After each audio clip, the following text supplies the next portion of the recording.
Viral aksi pamer emas oleh seorang jemaah haji asal Makassar bernama Mira Hayati. Diketahui emas yang dikenakan seberat 1 kilogram dari Arab Saudi. Mira Hayati menjadi perbincangan publik lantaran pamer emas dan klaim model kalungnya hanya ada satu di dunia. Hingga akhirnya sepulang haji dan tiba di Bandara Soekarno-Hatta, Mira Hayati pun langsung diminta bayar pajak oleh bea cukai sebesar 500 juta rupiah. Mira diketahui merupakan pengusaha skincare di Makassar dan dikenal suka memperlihatkan koleksi perhiasan emasnya. Ia viral karena aksi pamernya memakai perhiasan emas seberat 1 kilogram dari Arab Saudi dan mengaku model kalungnya hanya ada satu di dunia.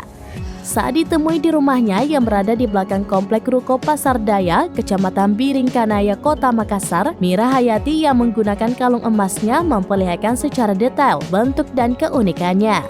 Salah satu keunikannya adalah terdapat patahan yang menyambung menyerupai emas batangan. Total ada 1 kilogram emas yang diborong dari tanah suci oleh Mira Hayati saat menunaikan ibadah haji bersama suami. 1 kilogram emas itu terdiri dari 2 kalung, gelang, cincin, dan anting.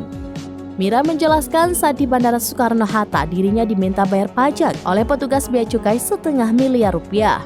Padahal dikatakannya total harga emas yang dibelinya senilai 800 juta rupiah. Mira pun mengaku kaget dan memprotes petugas bea cukai. Setelah bernegosiasi dengan petugas, lanjut Mira, barulah petugas bea cukai bersedia menyerahkan emas yang dibelinya setelah sebelumnya sempat tertahan saat pemeriksaan.